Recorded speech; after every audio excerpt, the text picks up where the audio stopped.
And welcome back, everybody, to episode 219 of the DanJohnUniversity.com podcast. Catch my breath after that. Each and every week, I sit down and I answer your questions. This is a question-driven podcast. If you have a question, send them to us at podcast@DanJohnUniversity.com. I'll do my best to answer each and every one. Some weeks, there's questions that are, like we've had a couple in the last few months that were a lot of medical advice, which is something I don't give. I like to give general training advice. I sometimes will talk about nutrition, and I feel comfortable talking about recovery, but I'm a strength and conditioning coach, so that's my jam, as the cool kids say. So let's start off with a question from Timothy. I've been a member of Dan John University for 2.5 years, so you're one of the first. And I've experimented with maybe a quarter of the programs on the workout generator. Huh, that's interesting. All with at least modest success and enjoyment. This might not make great for the podcast, but I want to talk about that. That's important, and I wish more people would listen to you, Timothy. As you kind of move through your training, certain things really will, connect with you at an emotional level, at an interest level. I made some of the best progress of my life when I just did, like the most foundational workouts, like clean and press and squat snatch, for example, and loaded carries. But part of that was because of in my youth, that's what I was always told were the secrets to success. So, and if you find a certain workout, kind of sings with you, run and do it. I still think there's value in doing workouts that, get you outside of your comfort zone. For me, I've done some high intensity work that was really difficult. I didn't like it, but I learned a lot. And I've often told people when I got back from the Middle East, I had that liver issue, but then I hurt my back. And for about 2 years, I did sprint triathlons because my doctor thought that bilateral breathing when you swim was good for the back and bike riding was good for the back.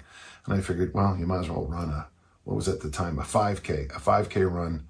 Occasionally I do the ones with the 10Ks because that just, even though that might hurt my back, at least it was the end, So sometimes, now when I came back to weightlifting after I was cleared to lift again, I really had an expanded ability to train longer and harder, and frankly, doing more boring things, because some of the training in triathlon is boring, at least if you're wired like I am. So thank you for sharing that, and we'll continue with the question. I did the transformation program last summer, one of my favorite programs, and I love it. And while not my all-time favorite, I did come to love the whip snatch movement. Some people call that the high hang snatch. Some people call it a belt snatch. It's basically when you put the barbell snatch grip, put the barbell into the V fold of your body, push your butt back and snap it overhead. Great exercise for throwers, Highland Gamers, probably even rugby and American football players. I'm considering utilizing this movement regularly and long-term and wonder if there's any concerns to be had with it. Is it something I could be incorporated into an easy strength program? Ballistic work in an easy strength program. I got to tell you, maybe if I had, the old joke, put a gun to my head thing, whip snatch might be the perfect easy strength exercise. As you've probably figured out, when you're doing 3 sets of 8, it took a couple of reps to kind of get going. So I'd probably push you to more of that 2 sets of 5 idea. Ideally you have everything ramped and ready to go by rep 1, but sometimes with an exercise like clean grip snatches, kettlebell swings, whip snatches, it takes a few reps sometimes to get the rhythm going. So that's a great idea. Are there any dangers to be especially aware of when doing it? Oddly, with the clean grip snatch, it's one of the safest exercises I've ever worked with. It's not a massive load.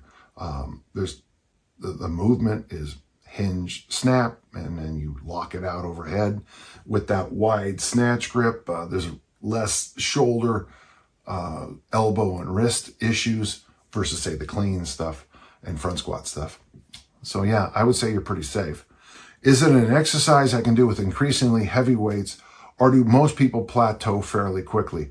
In my case, at my height, 165 pounds, 75 kilos was probably where I was hitting the top of the wall. I know I've done it with 185 kilos for a set of 8, but they get ugly towards the end. When I was first experimenting with complexes, I discovered the same thing happening there. Is it acceptable to bend one knee slightly when heaving it up? Yes. Of course, it's a hinge. So a hinge is maximal hip bend, appropriate knee bend. So for you, Timothy, I'm not looking at you in real time. So maybe for you, you might need more knee bend than the person here or less than the person there. Any guidance in this exercise in particular would be helpful. Thank you so much for all this. Dan John University has literally transformed my life. Well, first off, Timothy, thank you for saying that. Thank you for saying that. That means a lot. It was a lot of work. It was a struggle in the beginning. We wondered if, we were just wasting our time, and to hear that makes me very happy. So you did the transformation program. You fell in love with the whip snatch. If you're going to pick a ballistic exercise, I almost want to rewrite Easy Strength Omnibook and put whip snatch in there. Maybe in, the third edition, it will do it. But it is it works very well in the Easy Strength family. I'd say it's a great idea. I would like you to think about 2 sets of, so you're going to say you're doing it 5 days a week. I would probably go 2 sets of 5 with your workout weights. And then, so 3 days a week, 2 sets of 5. And those 2 here, 1 set of 10. So you just get in with a lighter weight than you're working 2 sets of 5 and just whip for a set of 10. That's going to be fast. I mean, we're looking at, you probably will get that done. And once you start moving the bar, 14, 16 seconds, something like that, it'll go fast. So just prepare yourself to having that part of the workout done. Of course, your heart and lungs will be complaining a little bit, but that's a good question. I'm really glad you like the generator. For those of you who don't know what we're talking about, it's danjohnuniversity.com. There's a thing called the workout generator. Brian put together the algorithm for it, and it's amazing. It's basically better than I can coach because it's the inside of my brain using silicon instead of carbon to do the thinking. The workout generator can answer all those questions that I get a little tired of answering sometimes. Today I don't feel like doing whip snatches. Well, then you can just slide the thing over and do kettlebell snatches. You don't want to do those. Kettlebell swings. You don't want to do those. Hip thrusts. You don't want to do those. Glute bridge. You don't want to do that. Run up a hill. I don't know. But thank you. I really appreciate that feedback. And I'd like to find out how this goes for you. Thank you. So David has a question for us. It's a longish question, but I enjoy answering it, so I'll go through it as you go. David says, I wanted to ask your thoughts about the 2023 college football season. I got to tell you something. It has been fascinating. So those, my international listeners, American college football, so the university football, which is massive, basically they have 2 things now. They have almost open transfers. Right as we speak, the quarterback for Notre Dame played at Wake Forest last year. The quarterback at Oregon State played for Clemson. The quarterback at Mississippi, I think, played for USC last year. Now I'm getting a little confused, but people are leaving. If they're not getting enough playing time or they're angry, they leave a school and go somewhere else with no penalty. And there's also this thing called the NIL, name, image, and likeness, where athletes are getting lots of money. I mean, quarterbacks and, some of the stars are doing television commercials. They're making more money in television than they'll ever make getting hurt on the field of play. So we'll start there. I'm a fan of the league after realizing I like football, but I never liked the NFL. I like the NFL a little bit, but I do like college football better. Dan John, I think. I look forward to following Virginia Tech. Okay. I live in Virginia, and my university did not have a football, though we did have a great basketball. Plus, the Metallica intro when Tech plays at home was incredible. Some questions for me. Are there any teams you try to watch because they're almost the best or most exciting? Well, that's a fantastic question. That's why I like to watch the academies. That'd be Air Force, Army, and Navy. They don't have the talent base of the other schools. So they also have that little thing when they graduate, they go into the military, and, sometimes back in the 1950s, you graduated from West Point on, I don't know, Saturday, and Monday you were in Korea leading a platoon. These guys are serious. They're the best and the brightest. So they can't do as much as the other universities because of time. So I like to watch them and follow how they succeed. I'm a big fan of watching people with compressed amounts of time succeed, because I think that is a secret. As everyone knows, I'm a huge fan of Parkinson's Law, the book by C. Northcote Parkinson's, I think probably 1950s, late 50s, 56, I think. Well, and I'm also a big time management person. My coaching was always at Catholic private schools, so we didn't have the time. We had high academics and not a lot of time to get the work done. So those are the teams I like the best. So Air Force, Army, Navy, I like to follow them. Of course, I like to follow Utah State because there's a big thing on the wall there that says Utah State, where I went to school. I follow the Utes of Utah because my daughter went there, and I got to know the coaching staff through the years. A lot of great memories, and a couple other head coaches have helped me a lot with my career. So those are the ones I follow. Obviously, I like the Pac-12 a lot, but it's not going to exist anymore. And love him or hate him, I sure like watching Nick Saban do things, because I always feel like he's a step ahead, and that's what I try to be as a coach. What are your favorite rivalries to watch? I will try to watch Ohio State, Michigan, great game. Georgia, Georgia Tech, not always a great game. And Tennessee, Alabama can be a great game. There are years I like the Iron Bowl, Alabama, Auburn a lot, as a fan, I'm not cheering for other side. I do like it when the University of Utah defeats the team down south by a lot. That's always fun. I like it when Utah State defeats the team down south a lot. That's always fun. Rivalry weekend is always interesting. There's a traditional rivalry I like a lot, USC Notre Dame, because that is a storied. There's a rare decade where the players in that game don't become immortal. You go all the way back to Paul Horn. You get any Heisman Trophy winner, but I especially started really enjoying it when I got out of college.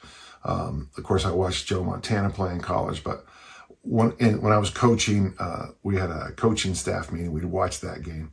Always fun. The USC Notre Dame game. We'd go over to the head coach's house and make a day of it, and it's just a good memory. What do you think about the Pac-12 disintegration and how the Big Ten can manage being the Big 8 team? Well, it does break my heart because, I got to be careful how I say this. Coach Mon hadn't reached out to me to go to Utah State yet, and my father and I had this conversation that I would go to Stanford, but at the time, going to Stanford wasn't a great thing for football nor track and field. Things changed radically after the 70s. They had great athletes, obviously, and some marvelous things happened, but so I've always had a soft spot in my heart for the Pac-12 because that's what I grew up playing. So to watch it disappear because of the actions of a few idiots in administration breaks my heart. The Big Ten is going to be shocked. There's going to be a lot of teams in the Big Ten that are going to get absolutely thumped. The same for the Big 12 too.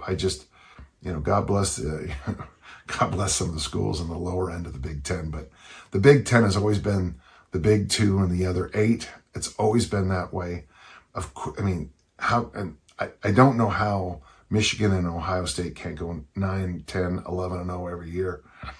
They play very small schools or the weak sisters of the Big Ten.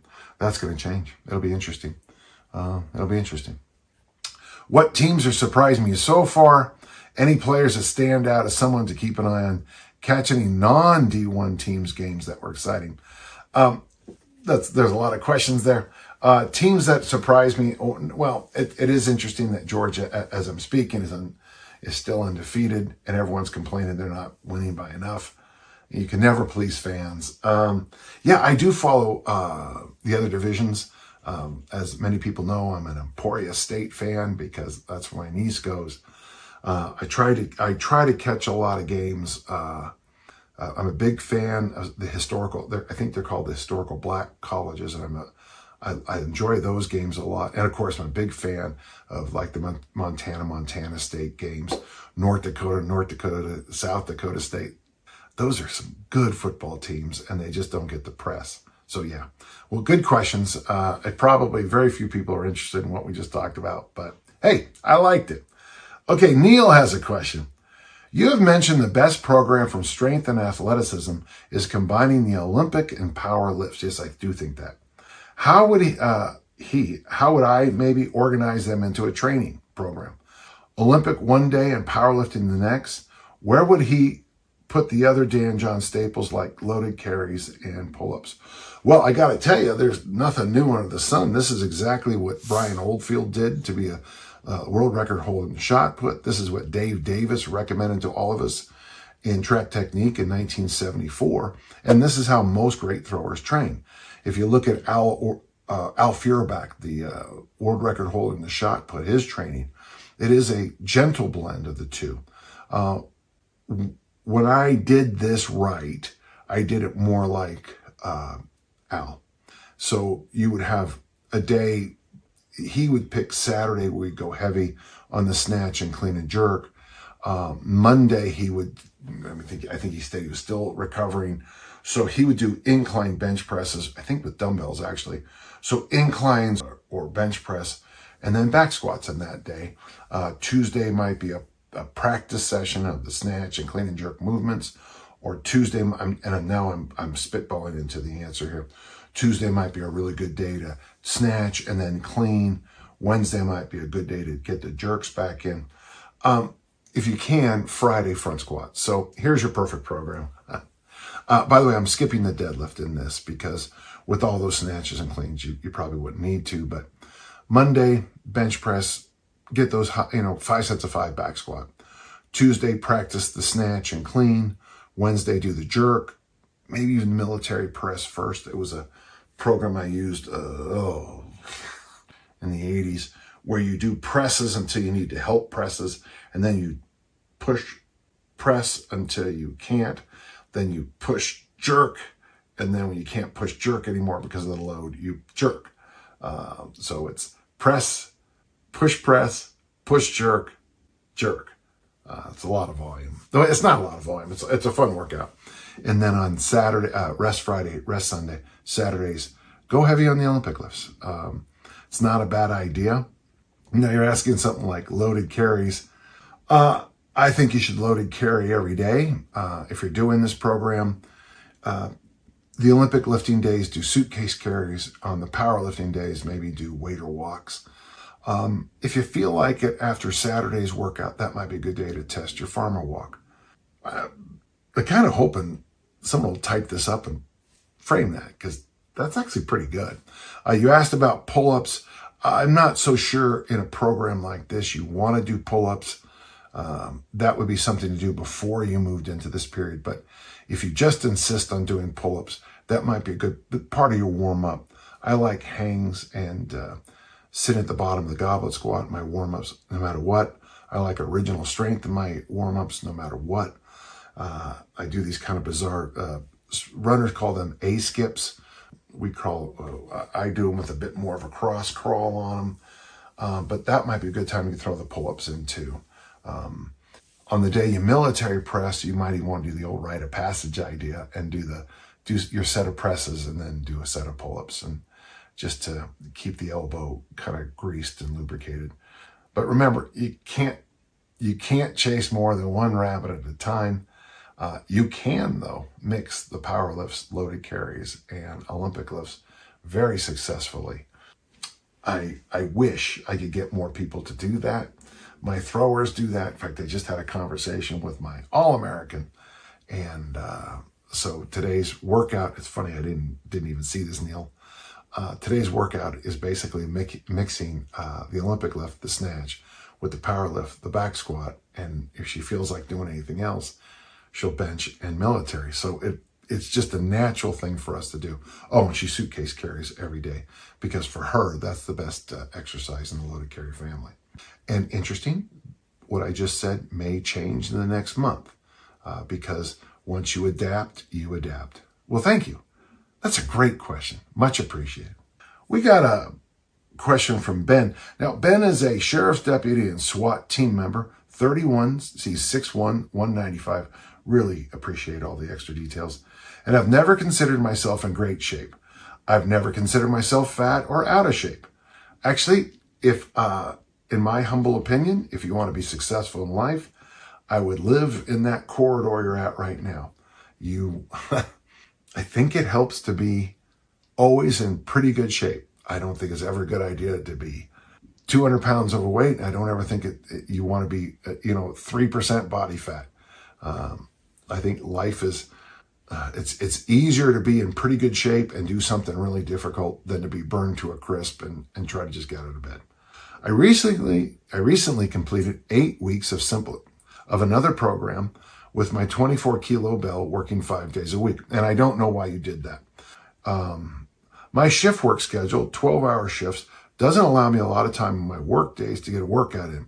That is very common. And when I work with firefighters and when I work with people who are in your field, prison SWAT team guys, federal agency SWAT teams, this issue comes up a lot. I recently purchased Easy Strength Omnibook, and I'm looking through it with kettlebells. I own 2 24s, 2 20s, a pull-up bar, a set of bands, and an ab wheel. I really enjoyed the Easy Strength program a lot, and I'm feeling a difference. My question is this. If I work out only on my off work days, Wednesday, Thursday, 1 week, Monday, Tuesday, Friday, Saturday, the next week, is that enough? I do a decent job getting sweaty at work due to my SWAT duties and the 95 to 107 degree weather we have been experiencing. Yeah, so for my European listeners, he has to work in the 40s. So, in the inner circle, we talk about this, and we have a couple of people who are in, those collision occupations. The first thing, and I know it's boring, Ben, but I got to say it. Your quality of sleep is very important. I would much prefer long-term that you got your 8 or 9 hours of sleep or 7 hours of sleep and a nap as the most important thing. The next thing, of course, is I'm hoping you're drinking your water. Now, I know I beat on this all the time. I get bored of me saying it. But you got to get your water in, you got to get your veggies in, and make sure you're getting your protein. At 195 pounds, you probably should be getting 90 grams. This is high, I know. For a lot of listeners, I'm going to push back on this. But 90 grams of protein a day, a gram per kilo, is a lot. But if you're doing this kind of job, you need the protein. Now, 90 is not so bad. I mean, I have a protein drink that's 30. You could drink 3 of those a day. I would find myself bored. But figure out how much protein you need a day. You can get there with eggs. You can get there with protein drinks. You can get there with meat. You can get there with fish. You can get there with those vegetarian options I'm not going to mention because I don't do it and I couldn't. Soy does not digest well with little Danny John. But you need 90 grams of protein a day. You do. So water, protein, veggies, sleep, then talk. On the weeks you work out, you only have the 2 days a week. I would suggest you look into my work on Weekend Warrior. I would suggest one of those days be a longer technical day. Maybe you could just do all the lifts you'd want to do. On the other day would be the day you go for it. I think the first day off might be a nice day to have a long workout. Maybe, a traditional program of 5, 8 or more reps, whole body, get a lot of work done, but nothing is causing you to get on the edge. With the second day, maybe that would be the day you push it. If you're going to just use kettlebells, that would be the armor building complex. That would be the humane burpee. A lot of the programs I mentioned. Now, Ben, if you don't know those, just ping us over at danjohnuniversity.com or join, and all that's in there for you. On those other days, Monday, Tuesday, Friday, Saturday, and Sunday, oh, you'll be able to get a lot of work in. And I would love to see you do the armor building complex. I'd love to, in one of your workouts, I'd love to see you do the humane burpee in another one. So those would be your high intensity days. And on the, and then I would also recommend, if you are going to use the easy strength template on this, you're going to have to do something I'm not a big fan on, but if you decide to use easy strength on this, the 2 days and then the 5 days, when you do the 2 days, still do the easy strength workout and then do some kind of the ABC after. Yes, it's a lot of volume, but I think for your case, this will be good. So on the 2 days a week, pick those easy strength exercises you do. And then after, on day 1, just go for a walk or a bike ride or something. But on day 2, do the armor building complex. On that week, you have the 5 days, easy strength all 5 days. And then one of the days, do like the humane burpee after. One of the days, do the armor building complex after. And then toss in some loaded carries on the other days and go for a walk. When I give people templates like that, they always say it's not enough work for me. You don't know who I am.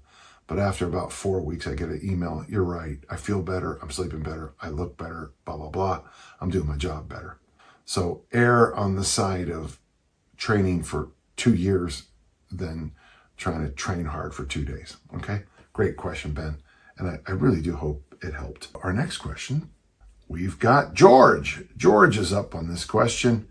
And he says this: can you provide your thoughts on how you would update one lift a day? I love this style of training and want to get your thoughts on any other set rep schemes that would work. How you would add loaded carries. I'm just going to stop there. Just remember, when you did one lift a day, and it's just like easy strength. So easy strength. Easy strength is when you pick 5 exercises, you do them 5 days a week, you never get tired. One lift a day, you pick 1 exercise and that's all you do that day. Week 1 is 7 sets of 5. Week 2 is 6 sets of 3.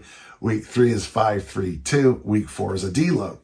After you do your easy strength workout, after you do your 1 lift a day workout, then you do the other stuff. If you need work capacity, the other stuff would be loaded carries. If you're a thrower, I would still suggest you do suitcase carries. Oh, I don't know, if you're a person with who's been doing a sport that kind of busted up your shoulders, suitcase carries or waiter walks is appropriate. Drag sleds if you need drag or push sleds if you need cardio. Run hills if you need whatever. So just remember, George, loaded carries aren't, well, yes, push, pull, hinge, squat, loaded carry, true. But loaded carries after the 1 lift a day program works.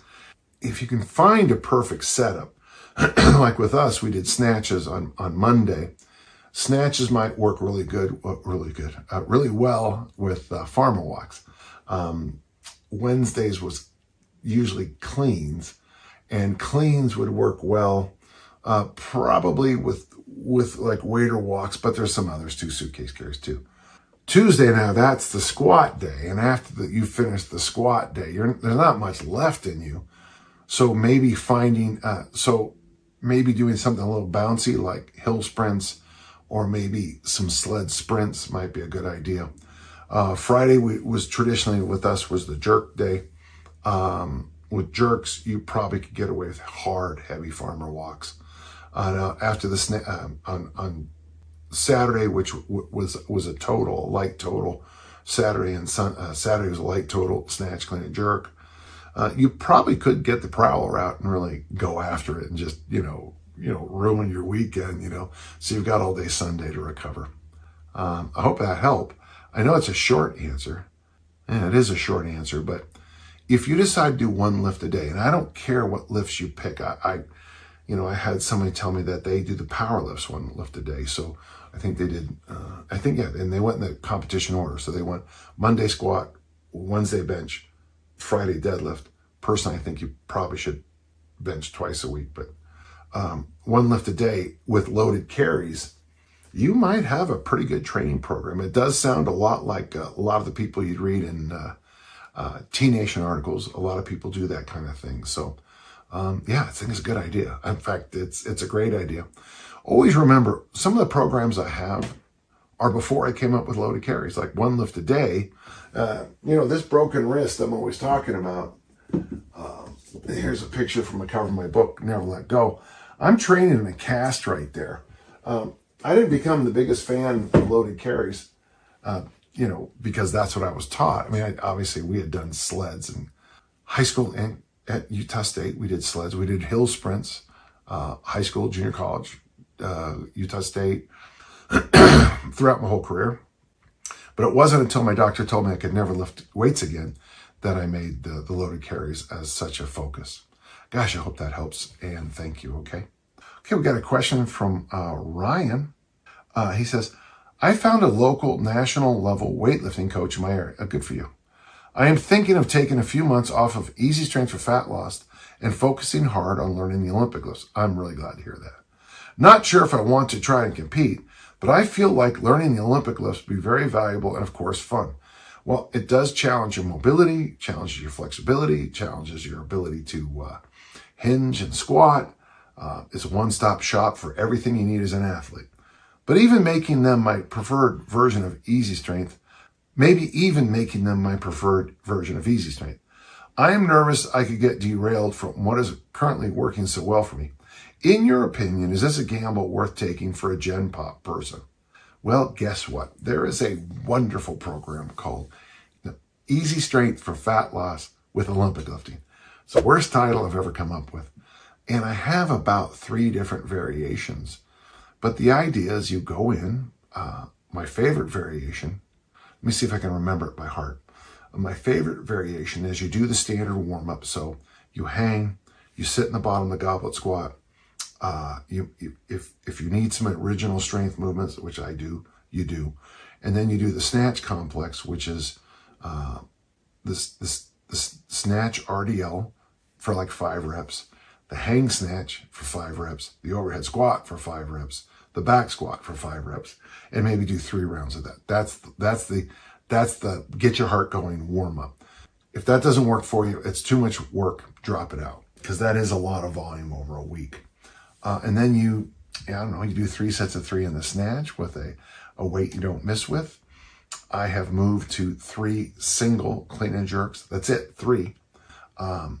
I then take my weightlifting boots off and I put on my walking shoes and I do 3 sets of 3 in the power clean and press, which is a great complementary exercise to the Olympic lifts. On that 3rd set, after my 3rd press, put the weight down and walk out the door for 45 minutes. I'm in a fasted state. I got tons of coffee in my belly. And it did marvelous things for me. It's interesting you asked this question as you're asking it right now, Ryan, because I'm moving back to this exact same program you're doing.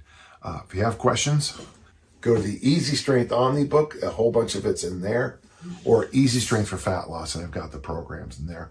Or you can just go to danjohnuniversity.com, and I've got it. And it's even on that little workout generator. You can use it there. All right, thanks so much. I hope that helped. Nathan says this. What are the principles of daily training? Well, we're going to go through the whole question, and then we'll go to the answer. In his 40s, kettlebell work, strength conditioning. He's got an hour of training he can do every morning, 6 to 7 a.m. He'd rather have a small number of exercises, but he'd like to know how to consider programming. How do you progress? Are there any rules of thumb? Let's go back to the question. What are the principles of daily training? If you're going to train at 6 in the morning, you need to have like a system in place. So that's why the first thing I like to do when I get in the gym is hang for 30 seconds. There's no emotional stress from hanging. I've never had a bad hang, just hang. And then I sit at the bottom of the goblet squat at 6 a.m. Those 2 things by themselves, you're gonna get the snap, crackle, and pops. You're gonna and then from there, I like to get on the floor, do my 6-point rocks, my 6-point neck nods, my prone neck nods, and then maybe some egg rolls. These are all I got a video on original strength where I kind of go through. I wouldn't do it as long as that one, but it doesn't have to be long. Now, I pop up, so I did my most important upper body stretch, the hang. I did my most important lower body stretch, the sit in the goblet squat for 30 seconds. I did the movements that my body needs the most every day, the original strength basic movements. From there, now on here, your mileage may vary, but I always do vertical presses when I'm in when I'm trying to do a standard program that's repeatable. I always do vertical presses. So, and you're a kettlebell guy, so you can do half kneeling for a few weeks. You can do single hand, standing single arm presses. You can do standing double presses. You can do seesaw presses. There's a whole variety, but to me, it's overhead press, overhead press, overhead press. I like doing sets of 8. After each set of 8, no matter what it is, whether it's doubles or singles or whatever, I hang from the bar again, because I feel that for many of us, the hang not only it develops your grip strength. Okay, good for you. I also do bent knee leg raises from the hang too, because that makes my lower back feel so good. But the hang, after every set of 8, 3 sets of 8 in vertical press with hangs after every one. Depending on what you want to do, I like the workout my brain just went to. I like doing hip thrusts.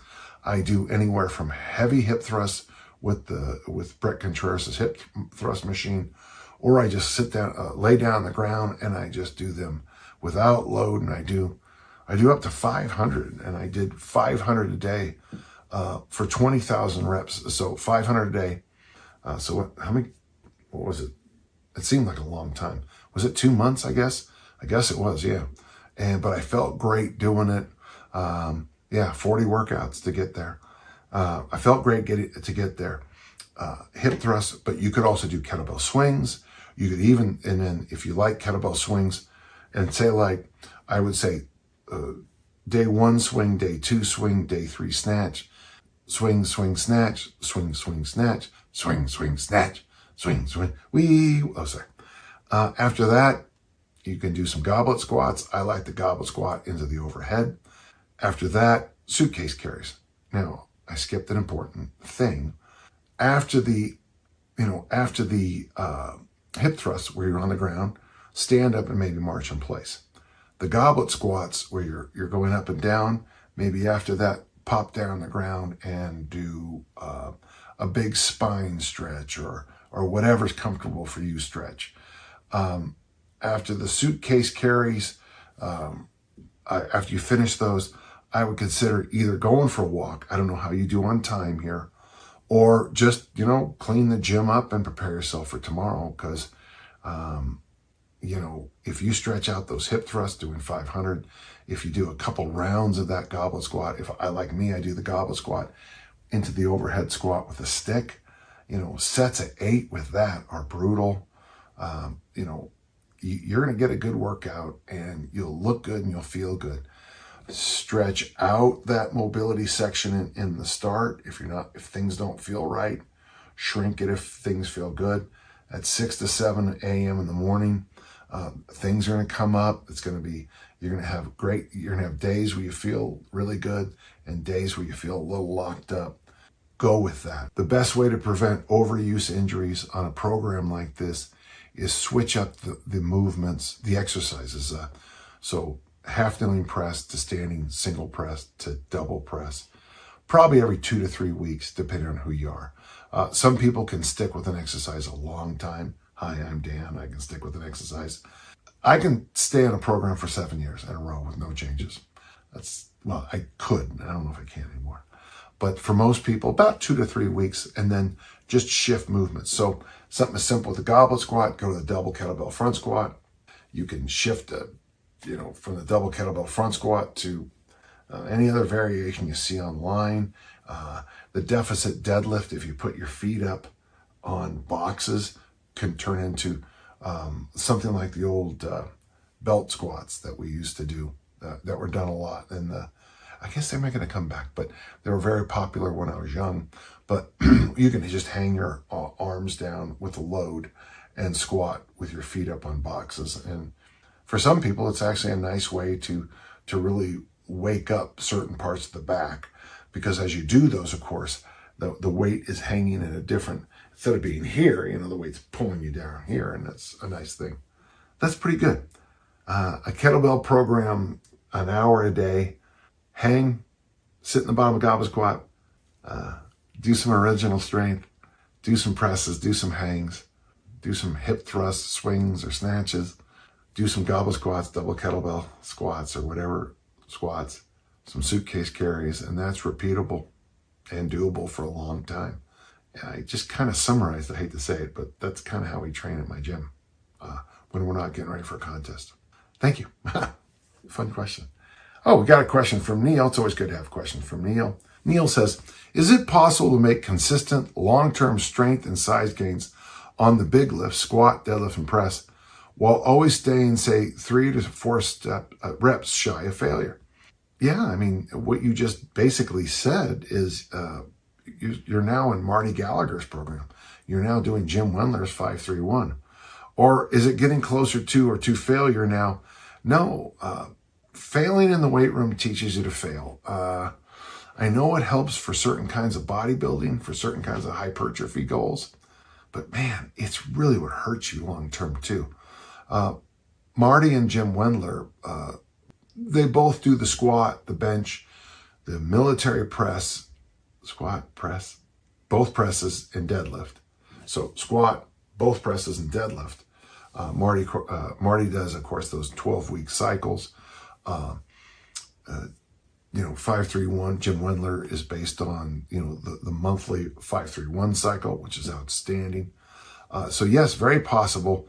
And when you read their work, both of them will warn you against it. You can get very strong and very big doing this program. You need to have your technique locked down. You need to care about proper technique. You need to make sure you get the goals when you get them. And I would say, I know Marty would be comfortable with me saying this. I don't know what Jim would be, but you can't compromise on these programs, though. That's the one thing. If you're supposed to do a set of 8 with a lift and you put the weight on and you don't feel like it, don't do these programs. You've got to really push through that human tendency to want to, no one said it better than Charlie Francis, your lows are too high and your highs are too low. When you're supposed to be making this lift for 5 reps, you go in with perfect technique and you make that lift for 5 reps. Yes, I know you could have done 6 or 7, and man, I don't want to see you doing 3. So yes, it is very, very, very possible. I would say, if there's something I see most often, is that when people are trying to get these qualities you're looking for, consistent long-term strength and size, what they don't do is they don't take the workout serious when they need to. I go into these typical gyms, and we got a lot of them in this area around me, and I'll look around, and the one time I saw the guy, he was laying on his belly doing this. He was texting or whatever while doing a set of leg curls. His mind wasn't in his body. There ain't no way in hell you're going to be able to text while you're squatting 605 for 3. Not going to happen. Or pulling a plus 600-pound deadlift. You're not going to be texting while you do the rep, in my humble opinion. All right? So if you decide to do it, you've got to take the numbers seriously. And by the way, too, this will shock you. This is the hardest thing. These kind of programs take much less time than those extraordinary long bodybuilding programs I see people do at those gyms that I see all over the place here. These workouts are fairly fast, but if you're expected to, back squat 445 for 8, 200 kilos for 8, and then, followed up with, a 315, 145 kilo bench press for 8, those are hard days. And it's only those 2 sets you're looking at. Everything else is just warm-ups. And to quote what Wilt Chamberlain told me, warm-ups is warm-ups. So yeah, it can be tough. It can be tough. And a lot of people don't do a good job with it. Thank you. So we've got Avishai asking us a question. When doing heavy, relative for me, with two 24-kilo kettlebells, I fail on trying to hold them in front position and not on leg strength. Should I keep on doing it and work my anaconda strength or do something else? Okay, I think he's talking about double kettlebell front squats. And, if in my perfect world, if all I could do was one exercise, it would be the double kettlebell front squat. I just did a RKC cert last weekend. And I said it again, that there's something magical about the double kettlebell front squat. And it's interesting you say that, because when you have the load here and you're front squatting, the weights are trying to escape. They're trying to go down, and you got to keep holding them and pulling them and fighting them. And it is exactly what I talk about. It's anaconda strength. So one idea for you, let's just say you're supposed to do, let's say you're going to do 5 sets of 8 with those double 24s. An idea, just kind of thinking it through, step away from that 5 sets of 8 for a while and do just a traditional ladder. Do a set of 2, a set of 3, a set of 5, a set of 8. Put the weight down after the 8 and assess. When you go back to the 2, see if there's any leakage in your system. Like when you get it up here, if your shoulders are up here and your elbows are flailing, make those doubles as perfect as you can. Tighten it up, bite down, stick your tongue in the roof. I just went 10 says 1, 2. See if you can hold on for that for 3. See if you can hold on for that for 5. And then just get the 8 as best you can. So up the tension, up the anaconda strength on the 2, the 3, and the 5. Get the set of 8 done. That is one thing about ladders, folks. On that last set, the way I do ladders, 2, 3, 5, 10, 2, 3, 5, 8 in this example, the last set is the workout set, in a sense. So you're just trying to get that number done. Ties us right back into Marty Gallagher programs, where I don't care how you look in the warm-ups, you got to get those reps. It's a good question. One thing, that there is a thing called the eagle, but we also have a workout called the sparrow hawk or the spar hawk. So you do a set of 8 goblet squats, and then you suitcase carry. So 8 goblet squats, and you suitcase carry, 20, 30 meters that way. Without putting a weight down, you do 7 goblet squats, and you face this way. Now it's in your right hand, and you walk that way. So 8, 7, 6, 5, 4, 3, 2, 1 goblet squats, and alternating hands on every rep with the suitcase carry. Don't put the weight down. It's a real simple anaconda strength builder. God, I love the phrases. I love the names we come up with. It's fun. It's funny, I guess. But there's your secret anaconda strength workout. And I would walk a little bit farther. In the facilities I've used, sometimes we don't have a ton of space to walk in, but if you can, walk a little longer in the suitcase carries. Honestly, 20, 30 meters. So 60 to 60 feet to 80 feet is probably enough. It doesn't have to be very long. And just try not to put the weight down and see if that helps too.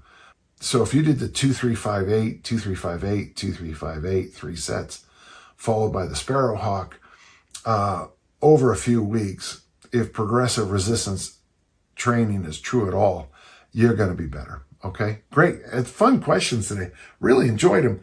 And the strangest thing is I'm finished. That went much faster than I thought. Listen, if you have questions, send them to podcast@danjohnuniversity.com.